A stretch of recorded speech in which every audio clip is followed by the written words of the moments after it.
बिट्टू की भैंस बबली कुएं में गिर गई। कुएं में पानी तो ज्यादा नहीं है, पर बबली बेचैन हो रही है।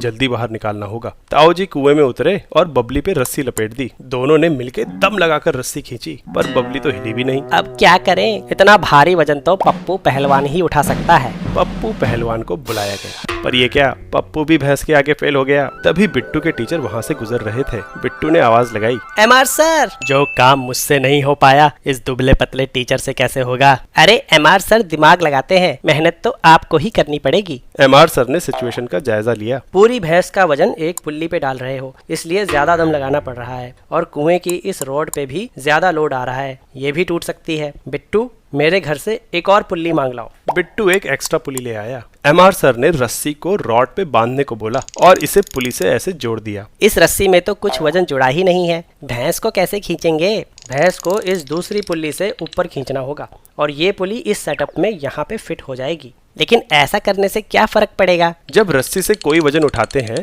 तो उसमें एक फोर्स यानी टेंशन क्रिएट होता है, जो कि लगने वाले वजन पे डिपेंड करता है। और रस्सी की एक खास बात होती है कि अगर इसका मास लोड से बहुत कम है तो हम इसकी पूरी लंबाई पे टेंशन बराबर मान सकते हैं। मतलब अगर रस्सी पे भैंस नीचे की तरफ mg फोर्स लगा रही है तो रस्सी का कोई भी भाग ले लो, उस पे टेंशन mg के बराबर ही होगा। अब भैंस को अगर दो रस्सियों से खींचें तो ये टेंशन दोनों रस्सियों में बराबर बढ़ जाएगा, मतलब आधा आधा। अब यहाँ एक पुली लगा दो तो ये दो रस्सियों का काम एक ही रस्सी से हो जाएगा। एक गौर करने वाली बात है, टेंशन एक पुलिंग फोर्स है, मतलब ये हमेशा रस्सी से जुड़े ऑब्जेक्ट्स को पुल करता है। जैसे कि एक ही रस्सी पप्पू को भी आगे खींच रही है और भैंस को ऊपर भी। इसलिए भले ही रस्सी एक है, लेकिन रस्सी के दोनों सिरे अभी भी पुली और उससे जुड़ी भैंस को ऊपर ही खींचेंगे। हमारे सेटअप में रस्सी का एक छोर रॉड पे लगा है और दूसरे छोर पे पप्पू पहलवान पुलिंग फोर्स लगा रहा है। अगर इस फोर्स से लग रहे टेंशन को टी मान ले तो इस पुली पे ऊपर की तरफ 2t की फोर्स लग रही है। अब अगर भैंस को कांस्टेंट वेलोसिटी से ऊपर लाना है तो इस फोर्स को नीचे की तरफ लग रही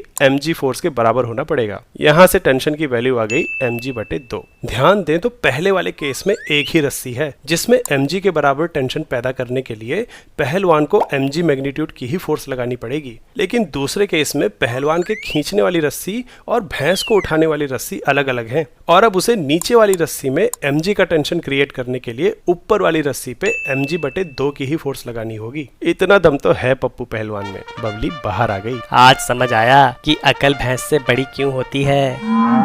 वैसे एक बात बताओ, कुएं की इस रॉड पे दोनों केसेस में बराबर फोर्स लगेगी या अलग अलग?